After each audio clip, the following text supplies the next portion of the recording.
Olá, seja bem-vindo ao nosso estudo bíblico online. Toda quinta-feira nós nos encontramos aqui às 8 horas da noite, às 20 horas, para nos debruçar juntos numa pequena porção da palavra de Deus e tentar extrair da palavra de Deus nutrientes para a nossa alma. Sim, a nossa alma se alimenta da palavra de Deus. O cristão, ele tem por princípio ter a Bíblia como regra de fé e prática.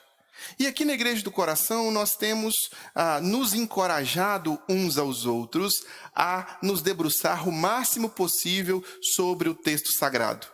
É o texto sagrado que é o norteador, o balizador das nossas escolhas, das nossas decisões. É o texto sagrado que nos apresenta as ações dos apóstolos, as ações dos discípulos do primeiro século. E principalmente é o texto sagrado que nos narra com precisão, autoridade e poder a vida do nosso Jesus, do nosso Senhor e Salvador Jesus Cristo. Os evangelhos estão no texto sagrado. Então aqui, na Igreja do Coração, temos o costume de encorajar os membros a estudar a palavra, a ler a palavra toda, pelo menos toda, de Gênesis a Apocalipse, uma vez por ano. Temos o que chamamos de maratona de leitura da Bíblia, onde nós começamos em janeiro e terminamos em dezembro, concluindo todos os 66 livros.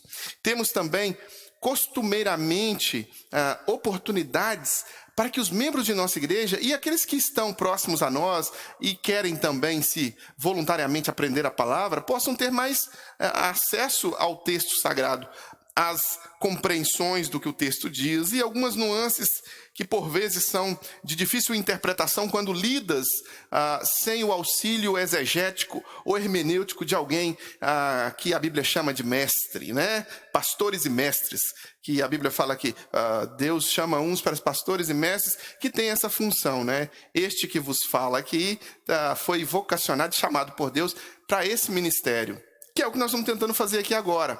Nós fazemos isso toda quinta-feira à noite, por 30 minutos. Separamos uma porção e estudamos. Fazemos isso todo domingo pela manhã, 9 da manhã. Aí nós já fazemos por um período maior, 1h30 de aprofundamento bíblico, de profundidade bíblica. E todo domingo, às 18 horas, no templo, nós nos reunimos e transmitimos a reflexão, a pregação da palavra, às 18h20 para você que está distante. Se você estiver em Belo Horizonte, eu já te convido, venha. Participe conosco, Avenida Dom José Gaspar, número 185, no bairro Coração Eucarístico. Todo domingo às 18 horas. E para você que está distante, todo domingo às 18h20, transmitimos ao vivo. Ao vivo, o que é compartilhado no templo chega até sua casa. Nós, às quintas-feiras, estamos estudando o livro de Romanos. Temos todo o livro de Atos dos Apóstolos em vídeo também disponível para você. Aí no Facebook você pesquisa pela tag, você joga uma tag assim, Estudo de Atos na Igreja do Coração. Você vai ter acesso a todos os estudos do livro de Atos. E os de Romanos, estudo de Romanos na Igreja do Coração. Se você jogar na pesquisa, você vai ter acesso a todos os estudos. Se você estiver ouvindo pelo Spotify, basta você pesquisar pelo nome também do livro. Você vai ter uma série lá desse livro. Se você estiver ouvindo pelo Instagram ou se você estiver ouvindo pelo YouTube, no YouTube também, vai estar tudo lá para você, tá bom? Sem mais delongas, dando essas explicações, estamos no capítulo 11, e é o que nós vamos ler para você agora, a partir do versículo 25. Romanos, capítulo 11, versículo 25 em diante. Irmãos, não quero que ignorem este mistério, para que não se tornem presunçosos. Israel experimentou um endurecimento em parte, até que chegue à plenitude dos gentios. E assim todo Israel será salvo. Como está escrito, virá de Sião o Redentor, que desviará de Jacó a impiedade. E esta é a minha aliança com eles, quando eu remover os seus pecados. Quanto ao Evangelho, eles são inimigos por causa de vocês.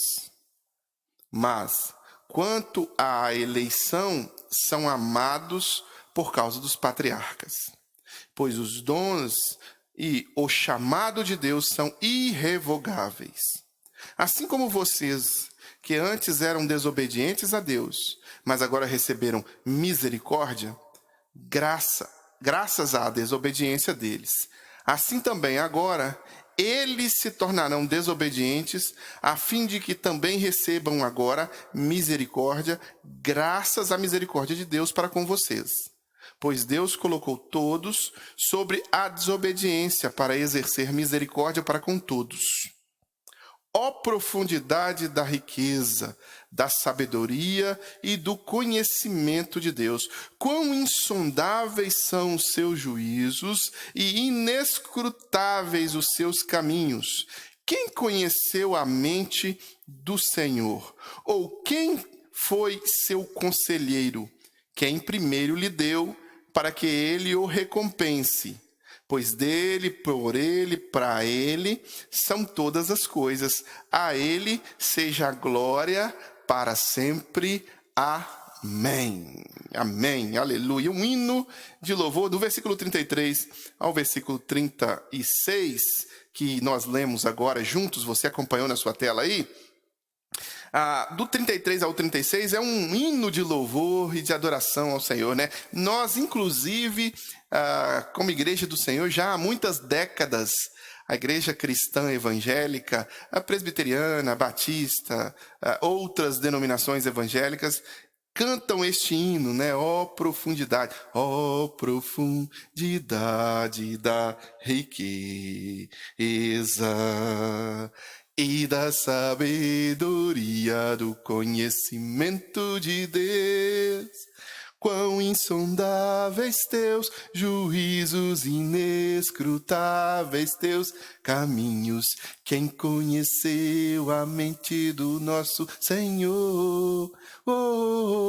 É um hino belíssimo, extraído, né, já há muitos séculos, cantado, salmodiado, né, pelo povo de Deus, e extraído agora deste texto profundo, nós cantamos. O apóstolo Paulo tenta colocar isso de uma forma, introduzindo de uma forma clara aqui para os irmãos compreenderem essa grandiosidade do amor de Deus. Mas ele começa chamando estes irmãos, para quem Paulo está escrevendo esta carta, para os irmãos cristãos que estão em Roma. Aqui o destinatário dessa carta é importantíssimo. O crente em Jesus, aquele que acredita em Jesus, seguidor de Jesus. Estes irmãos que estão em Roma, eles estão oriundos tanto do judaísmo quanto das culturas não judaicas, das culturas que não são, que não consideram a religião hebraica, né? A cultura helênica, culturas pagãs. Essas pessoas estavam se convertendo. E aqui na igreja de Roma, muitos eram dos que não tinham vindo do judaísmo, chamados incircuncisos, né? Muitos no primeiro século se converteram de fato vindos do judaísmo, mas muitos em muitas igrejas, como é o caso da igreja da Galácia, as igrejas da Galácia, né? Éfeso, os irmãos de Éfeso, né?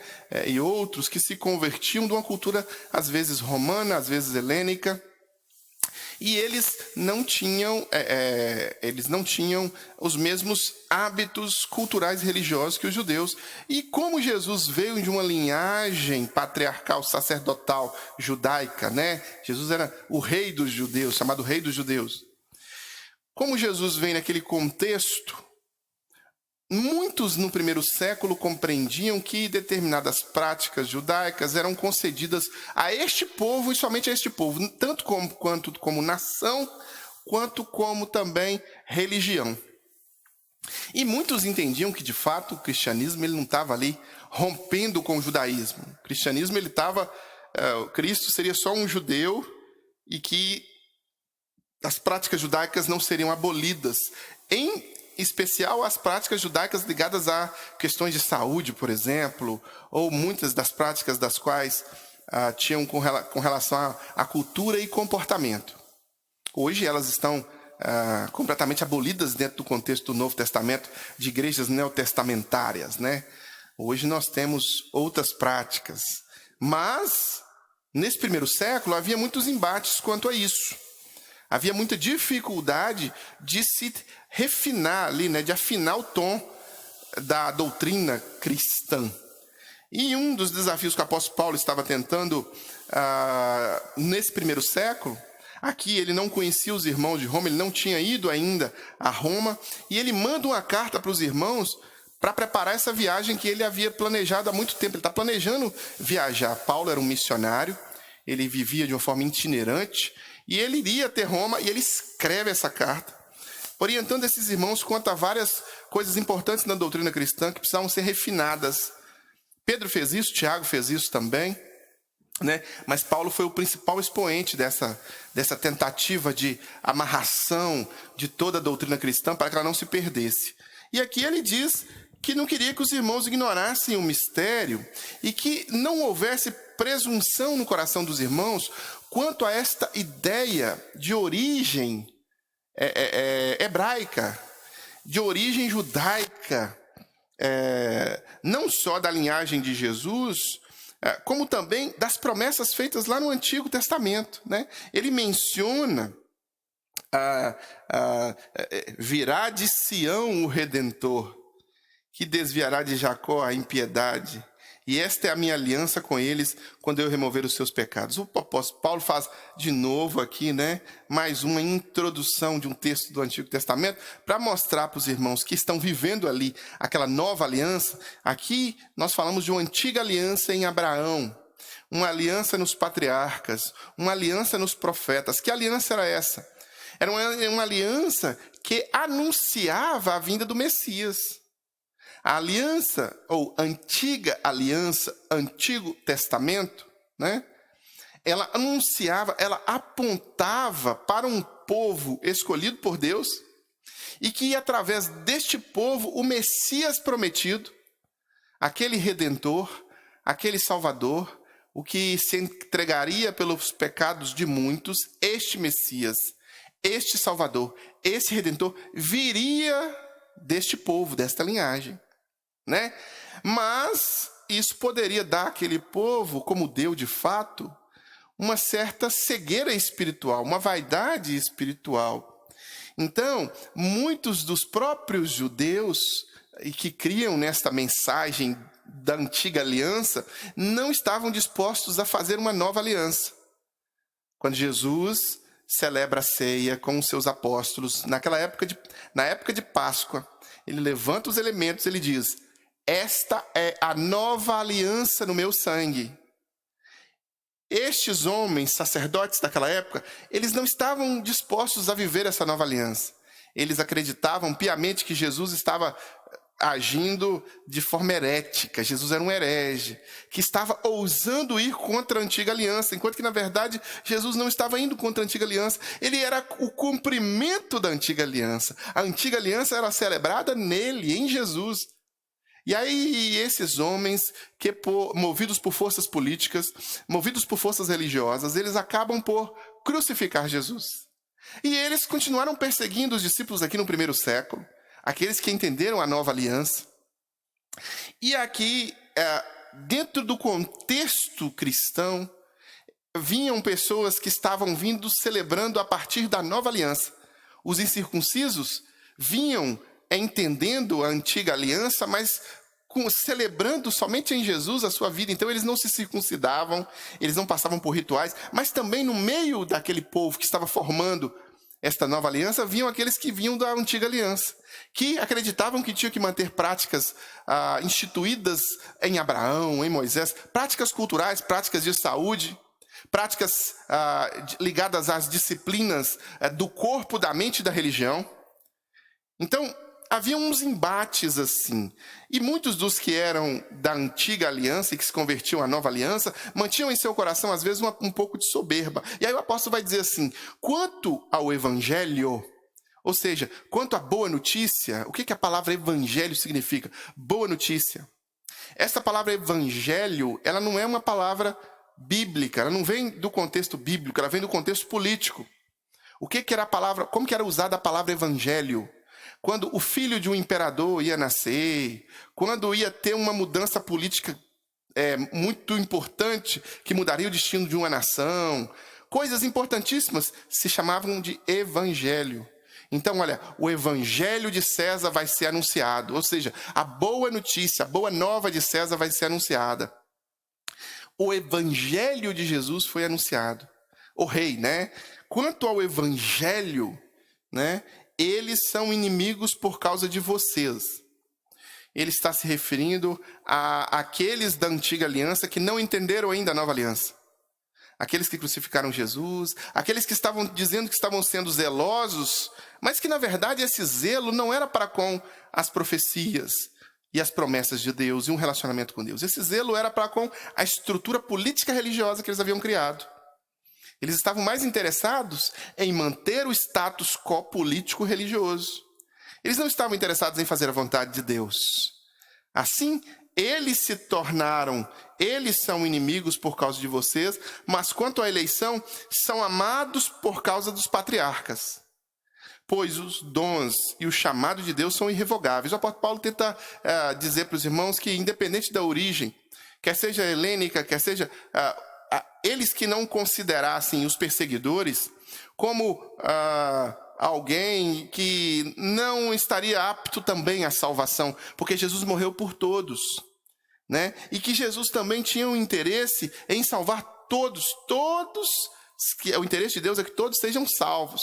O apóstolo João vai dizer assim: veio para que era seus, mas os seus não o receberam. Mas a todos quantos o receberam, deu-lhes o poder de serem feitos filhos de Deus. Né? E aqui o apóstolo tenta mostrar que é uma inversão. Assim como vocês, que antes eram desobedientes a Deus, mas agora receberam misericórdia, graças à desobediência deles. Ou seja, os que eram um povo escolhido, sacerdócio real, nação santa, né? Povo adquirido ali, pactuado com Deus em Abraão, esse povo não recebeu Jesus. Esse povo ignorou Jesus. Então, os confins da terra, todos, a desobediência deles propiciou com que todos pudessem também ter acesso. Veio para que era seus, mas os seus não o receberam. Mas a todos quantos o receberam, deu-lhes o poder de serem feitos filhos de Deus. Assim também, agora, eles se tornaram desobedientes. Agora, nesta nova aliança, em que os helênicos incircuncisos ou os circuncidados oriundos de uma religião judaica estavam juntos, celebrando a aliança em Jesus, agora construindo uma nova realidade religiosa, estes são os que estão em obediência à vontade de Deus. O Espírito Santo está agindo entre eles. E aqueles que estavam preocupados com a estrutura religiosa antiga e estavam ali envolvidos com seus dogmas, esses se mantiveram desobedientes e se voltaram contra Jesus, deram as costas para Jesus. Então é um jogo de palavras, é uma ideia de paradoxo que o apóstolo Paulo coloca aqui para explicar para esses irmãos a importância, e ele vai chegar nesse ponto, de que na verdade tanto eles quanto os que estavam ali agora, todos têm acesso livre a Deus através de Jesus, né? Ele vai dizer assim também agora eles se tornaram desobedientes a fim de que recebam agora misericórdia e graças à misericórdia de Deus para com vocês. Pois Deus colocou todos, ele usa a expressão todos, sob a desobediência para exercer misericórdia para com todos. Todos se tornam desobedientes para que todos provem da misericórdia. Em um outro momento, um momento que nós já lemos aqui, o apóstolo Paulo vai dizer: todos pecaram e destituídos estão da glória de Deus. Depois ele diz: todo aquele que invocar o nome será salvo. Então aqui o apóstolo Paulo está tentando trazer a nossa mente, a mente do cristão primitivo aqui, do cristão do primeiro século, mas também a nós, que o desejo de Deus, que o interesse de Deus é que todos tenham acesso à salvação em Cristo Jesus. Que não existe um povo que será melhor do que outro povo e que não existe uma linha sacerdotal, não é assim. O interesse de Deus é que todas as pessoas sejam salvas e que nesse todos, eu e você, estejamos incluídos. O acesso à palavra de Deus, o acesso ao Espírito de Deus, o acesso à pessoa de Cristo é a todos. Todos, cada pessoa, independente da religião que ela professe, ou que ela esteja, ou que ela nasça professando, algumas religiões em que nós nascemos naquele contexto, elas podem até mesmo nos atrapalhar para com a palavra de Deus, porque elas não valorizam o texto sagrado. Elas não valorizam a palavra de Deus. Muitas religiões no contexto brasileiro valorizam mais os seus dogmas e a sua estrutura de poder, quer seja uma estrutura de poder financeiro, quer seja uma estrutura de poder político, quer seja uma estrutura de dominação de massas. Esta estrutura se tornou mais importante do que o texto. E se tornou mais importante até do que Deus. Se tornou mais importante do que a revelação divina. Sua palavra se tornou mais importante do que Jesus. Isso aconteceu. Isso aconteceu no primeiro século, né? Jesus foi crucificado pelos religiosos. Estes religiosos estavam mais interessados na sua estrutura de poder e eles crucificaram Jesus. O que o apóstolo vai dizer é que ainda que exista na vida pregressa de qualquer pessoa um contexto religioso que o deixa cego para a verdade de Deus, ainda que exista um contexto cético, um contexto de afastamento da palavra de Deus, um contexto totalmente longe de Deus, o desejo de Deus é que os desobedientes, todos, se tornem obedientes, alcancem graça, alcancem misericórdia.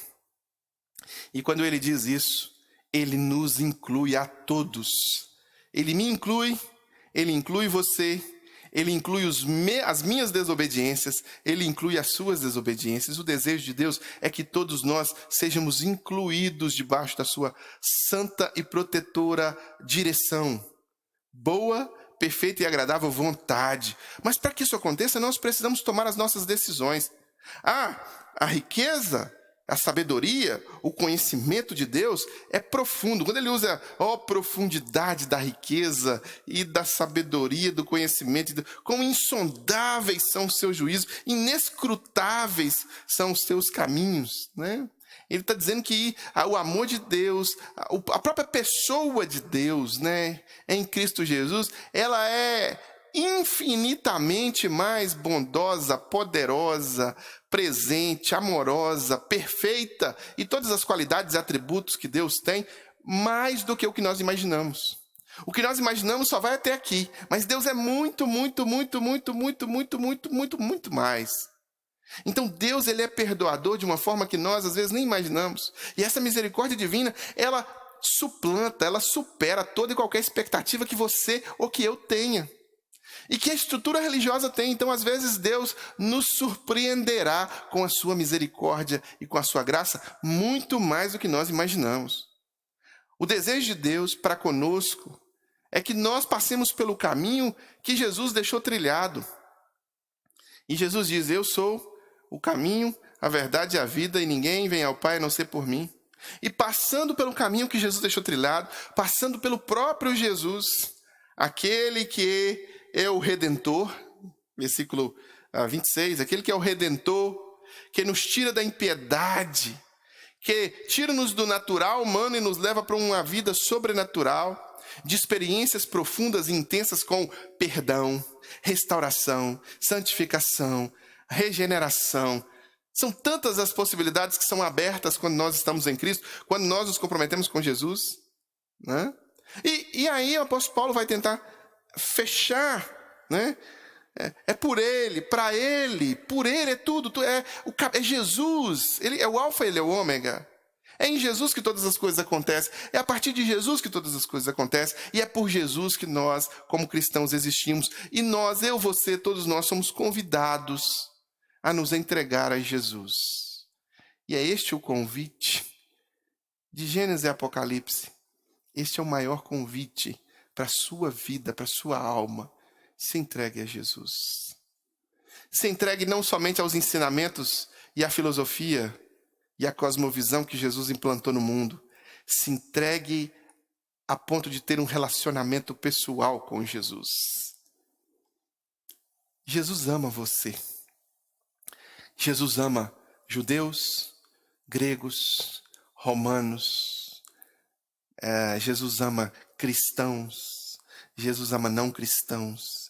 Jesus ama circuncidados, Jesus ama incircuncisos, Jesus ama todos e a todos é anunciada o evangelho de Jesus.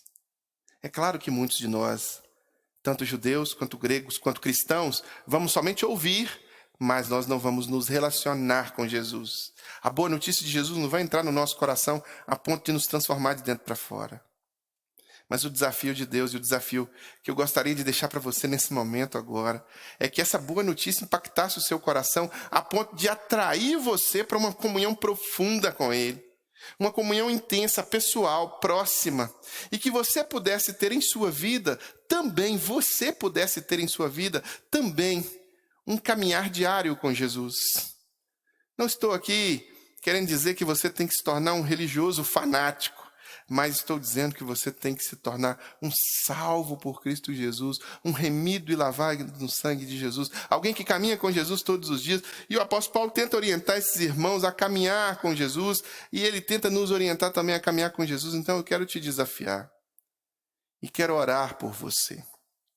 Orar para que você possa realmente ter discernimento da importância do que vem a ser caminhar com Jesus, ter um relacionamento pessoal e diário com Deus, estar conectado a outros irmãos que também têm este mesmo relacionamento que você e que podem ajudar você, encorajar você, e você também pode encorajá-los a se aproximar mais dos ensinos de Jesus. A gente chama de igreja esse grupo de irmãos. Juntar-se a uma igreja, juntar-se a um povo que realmente quer estudar a Bíblia, aprender a Bíblia, ter experiências sobrenaturais com Deus, e que você se envolva com isso. Pastor, eu já estou envolvido.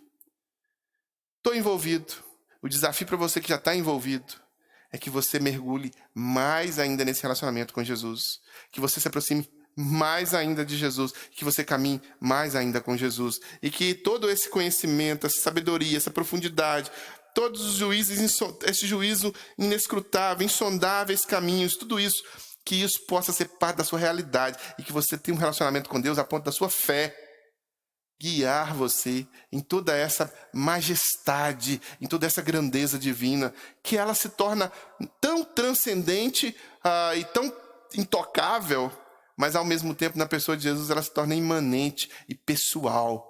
Ela está dentro de você quando você se entrega a Jesus, abre a porta do coração e deixa que Jesus more dentro de você como templo do Espírito Santo. Então, ore comigo agora, se entregando a Jesus. Ore comigo agora, se entregando a um compromisso maior com Jesus. Ore comigo agora, buscando uma proximidade pessoal mais intensa e mais profunda com a pessoa de Jesus Cristo. Pai, em nome de Jesus, oramos agora ao Senhor e pedimos que a Tua presença seja maior, mais profunda, mais intensa nas nossas vidas. Eu oro agora por aquele que nos acompanha e que não tem uma prática diária, intensa, profunda de relacionamento com o Senhor e sabe que não tem.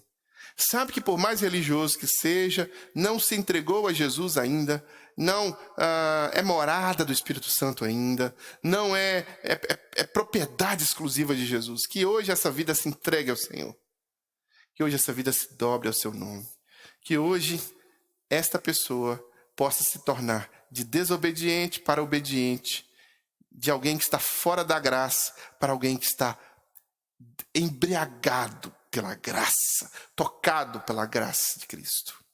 Oro também por este, meu Pai, que está conosco já, que já caminha dentro dos teus preceitos, mas que precisa se aprofundar mais, melhorar, buscar mais o Senhor e intensificar mais um relacionamento pessoal com o Senhor. Que hoje seja o dia do compromisso e que essa oração seja uma oração de compromisso e que o teu Espírito cele esta vida no nome de Jesus. Amém e amém, amém. Amém, meu querido, que Deus te abençoe, que Deus seja com você, que Deus use a sua vida. E se você estiver na Grande Belo Horizonte, já quero aproveitar para te convidar, venha participar conosco aqui, Avenida Dom José Gaspar, número 185, no bairro Coração Eucarístico.